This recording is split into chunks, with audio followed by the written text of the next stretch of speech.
किराएदार ये किसी के लिए आमदनी का जरिया है तो किसी के लिए छत का आसरा। एक शख्स मेहनत की कमाई से किराया देता है तो दूसरे का घर उसी किराए से चलता है। कई बार किराएदारों को सही घर नहीं मिल पाता तो कई बार मकान मालिकों को सही किराएदार। दोनों की शिकायतें भी होती हैं। किराएदार कई बार किराए को लेकर शिकायत करता है तो कई बार ज्यादा सिक्योरिटी डिपॉजिट को लेकर। मकान मालिक की शिकायत होती है कि किराएदार वक्त पर किराया नहीं देता, मकान गंदा रखता है, और कई बार यह भी डर होता है कि कहीं किराएदार घर या दुकान पर कब्जा न कर ले। तो घबराइए नहीं, क्योंकि जल्द ही दोनों की ही शिकायतें दूर होने वाली हैं।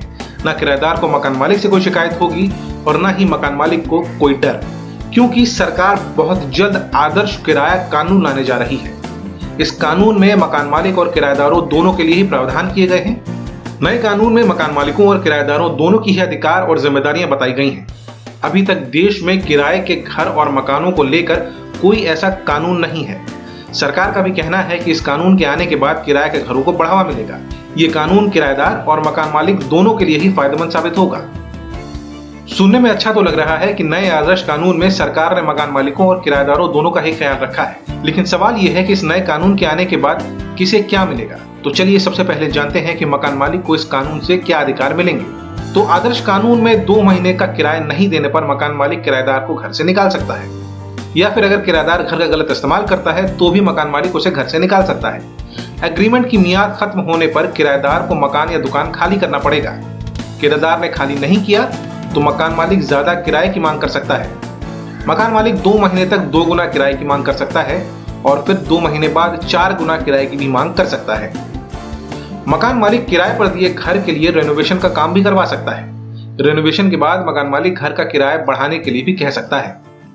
नए कानून में मकान मालिकों को मिलने वाले अधिकारों को देखकर किराएदार सोच रहे होंगे कि सारे अधिकार तो मकान मालिक को ही दे दिए, उन्हें क्या मिला, क्योंकि नए कानून में किराएदारों को मिलने वाले अधिकारों को भी बताना अभी बाकी है। तो आपके लिए इस कानून में कहा गया है कि किराएदारों को सिक्योरिटी डिपॉजिट के नाम पर ज्यादा रकम नहीं देनी होगी। मकान मालिक 2 महीने के किराए से ज्यादा सिक्योरिटी डिपॉजिट की मांग नहीं कर सकेगा। एग्रीमेंट की मियाद खत्म होने से पहले मकान मालिक घर या दुकान से उसे नहीं निकाल सकेगा। किराए बढ़ाने से पहले किराएदार की मंजूरी लेनी होगी। मकान मालिक को किराएदार की निजता का भी ध्यान रखना होगा। मकान मालिक बिना पहले से बताए घर पर नहीं आ सकेगा, और अगर उसे आना है तो 24 घंटे पहले लिखित में एडवांस नोटिस देना होगा। अब तक की बताई जानकारी देखने के बाद मकान मालिकों और किराएदारों को लग रहा होगा कि इस कानून के बारे में उन्होंने सब कुछ जान लिया। तो जरा रुकिए साहब, अभी तो आधी बातें ही पता चली हैं। तो आदर्श कानून में सरकार ने मकान की सलामती की परवाह भी की है और बताया है कि मकान की जिम्मेदारी किसकी होगी। तो नए कानून में मकान के लिए मकान मालिक और किराएदार दोनों ही जवाबदेह होंगे। प्रॉपर्टी या बिल्डिंग के ढांचे की देखभाल की जिम्मेदारी किराएदार और मकान मालिक दोनों की ही होगी।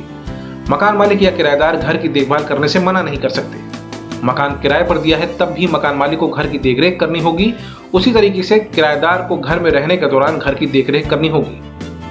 केंद्र सरकार के इस कानून को लागू करना है या नहीं राज्य सरकारों पर निर्भर होगा। साथ ही इसे बैकडेट से भी लागू नहीं किया जा सकता। लेकिन जो भी हो, ये कानून मकान मालिकों और किराएदारों को जरूरी अधिकार देता है, वहीं उनकी जिम्मेदारियां भी तय करता है। ऐसे में देखना दिलचस्प होगा कि ये मसौदा अमली जामा कब तक पहनता है और कौन कौन से राज्य इसे अपने यहाँ लागू करते हैं। आपको आदर्श किराए कानून के बारे में हमारी दी जानकारी कैसी लगी, हमें नीचे कमेंट करके जरूर बताइएगा। अगर आपका कोई सुझाव हो तो भी आप हमें नीचे कमेंट करके बता सकते हैं। अगर आप ये वीडियो YouTube पर देख रहे हैं तो हमारे चैनल को सब्सक्राइब कर दीजिए, बेल नोटिफिकेशन को टिक कर दीजिए, जिससे जब भी इस चैनल पर कोई भी नया वीडियो अपलोड हो तो वो आप तक सबसे पहले पहुंच सके। और अगर आप ये वीडियो फेसबुक पर देख रहे हैं तो हमारे पेज को लाइक कर दीजिए। तब तक खुद भी सुरक्षित रहिए और दूसरों को भी सुरक्षित रखिए। धन्यवाद।